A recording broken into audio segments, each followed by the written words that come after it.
Well, it turns out I'm just a big old crybaby. I set out on this road trip, with no end, with a couple of purposes, and one of them was to reconnect with who I am, reconnect personally with Travis, like who am I, and what can I do to pursue the passions that I love to do, photography being that thing. Like, could I find that love again? And yeah, I have, and that's been remarkable. But even the more remarkable part of this are the connections and reconnections of this trip so far. I think I'm about the halfway point. I'm 12 days into this, and the last few days have been spent at my parents' house, and I can't even tell you how refreshing for the soul that has been. I hadn't been to my hometown in 5 years, but in a meaningful time there, and probably closer to 10. And living in California and building my life there, and the connections that I have there are so incredible.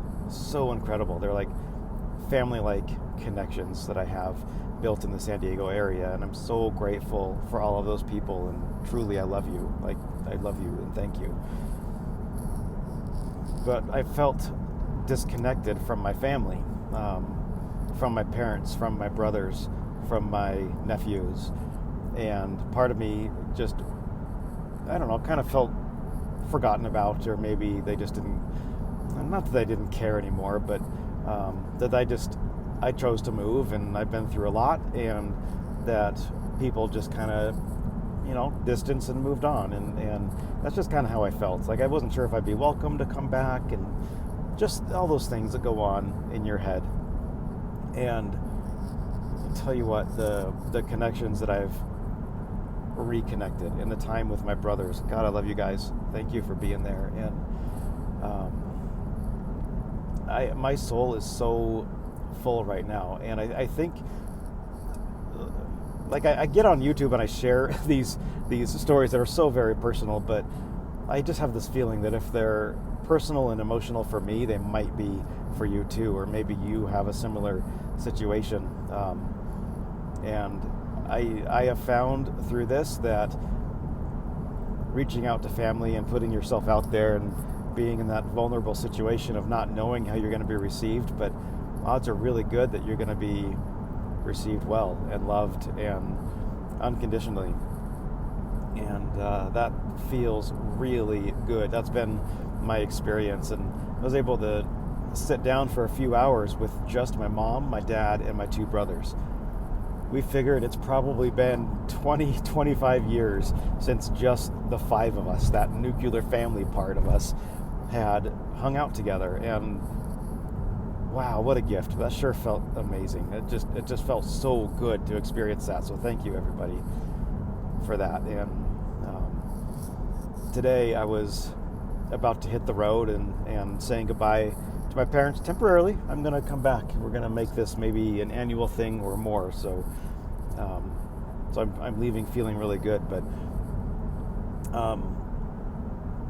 the last thing was, we got a text from my uncle, also reconnected with my aunt and uncle again, amazing, and they said that they're going to go visit their grandma, in the assisted living center. And there was part of me that was just like, I think I might not go to that, because I want to remember my grandma as she was, and I have beautiful memories of that. And then I had this feeling, and it's like, you know what, it's not about me. Oh, will going there make me feel uncomfortable? Maybe, but how would it make her feel? And even if she's mentally there or not, like, I didn't know, but I gotta go. And so I did, and I'm just leaving there, and she was there at least for a few minutes, because I walked in there and she saw me, and the first words out of her mouth were, "Oh my God." And she said, "I've missed you." And I gave her this giant hug, and just told her I love her, and I'm going to see her again. And it was great. And I had an aunt there who I hadn't seen in years and years, and able to reconnect with her. And that's the theme. The theme of this whole trip has been adventure and reconnection and connections. And that has definitely delivered to this point. More than delivered. It's been more than I could have imagined so far. And there's more potential connection in the future. I'll share more with that as it happens or doesn't.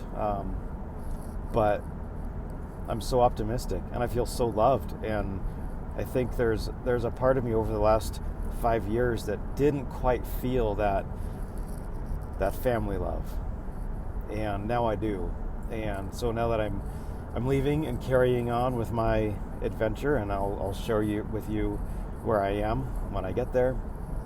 But for now, I'm back on the road, continuing this road trip where I'm just kind of open-ended, and what am I going to see, and where am I going to go, and what am I going to experience, and who am I going to meet. And already I've met some astounding people and had things happen that I just didn't expect to ever happen, and I'm so grateful. So connections are being made, soul is coming back to life, and I feel good. And I hope that by sharing this, maybe if you find yourself in a situation where you're feeling a little bit hopeless or lost or unloved, you aren't. I know you're feeling it, but you aren't. People love you, and I think it's worth the effort to reach out and at least try to make the connection. And even if nothing happens with it, at least you know that you put the love out there, and that's really the best you can do. And nobody can fault you for that. Love is real, and you put it out there, and that's good enough, no matter how it's received. So for me, it's been a very, very, very good experience, and I wish the same for you too. So just wanted to say those things. Thank you for being along on this magical trip, and I'm going to share more and more and more, and share you some of the cool spots that I end up too. So all right, thank you. I appreciate you. I love you, and we'll see you again very soon.